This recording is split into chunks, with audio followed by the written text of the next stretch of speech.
Sour গোহায় সিদ্দিকে আকবর নবীর প্রেমে সহ্য করে সাপের কামড়, নবীর প্রেমে সহ্য করে সাপের কামড়। সুবহানাল্লাহ বলেন না, একটু আওয়াজ বলি সুবহানাল্লাহ।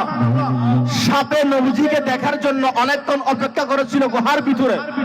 ইয়া রাসূলুল্লাহ আপনাকে দেখবো, আপনাকে দেখবো। এটা তখনের যুগের সাপ না, এটা হযরত সুলাইমান আলাইহিস সালামের যুগের সাপ। সুবহানাল্লাহ। সুলাইমান আলাইহিস সালামকে আল্লাহ পাক সব ক্ষমতা দিয়েছেন। সুলাইমান আলাইহিস সালামের কথা জিন জাতি যত কিছু আছে সব কিছু শুনতো। একদিন সাপ বলতেছে, হুজুর আল্লাহ পাক আপনাকে সব ক্ষমতা দিয়েছেন, আমাকে একটা জিনিস চাই আপনার থেকে। হুজুর বলে কি? হুজুর শেষ নবী যিনি আখির নবী আসবেন, আমি ওনাকে একটু দেখতে চাই, আমার হায়াতটা যেন অতদিন পর্যন্ত থাকে, আপনি সেই ব্যবস্থা করে দিন। সুবহানাল্লাহ। সাথে সাথে সুলাইমান আলাইহিস সালাম আল্লাহর কাছে দোয়া করেছেন, আল্লাহ এই সাপটার হায়াত বাড়িয়ে দিন।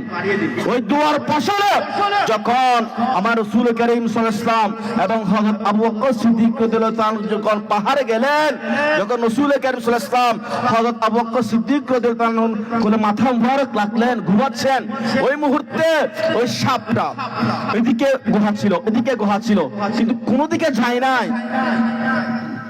হযরত আবু বকর সিদ্দিক রাদিয়াল্লাহু তাআলা পা মুবারক তুলে দিলেন। সুবহানাল্লাহ।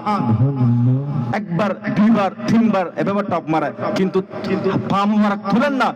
যখন ইশক রাসূল বেশি বেড়ে গেছে, ইশক রাখতে পারতেছে না, তখন সাথে সাথে ওই সাপটা হযরত আবু বকর সিদ্দিক রাদিয়াল্লাহু তাআলা পা মুবারক কামড় দিয়ে দিলেন। সুবহানাল্লাহ। এটা কামড় না, এটা কি সুমু। সেজন্য বলতেছেন সাওয়ার গোহায় সিদ্দিকে আকবর নবীর প্রেমে সহ্য করে সাপের কামড়, নবীর প্রেমে সহ্য করে সাপের কামড়। সিদ্দিকে আকবর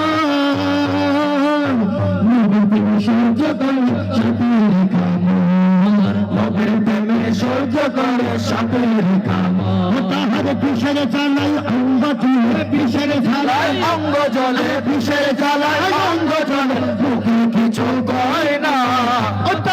আল্লাহ নবীর প্রেমে দিওয়ানা, আল্লাহ নবীর প্রেমে দিওয়ানা।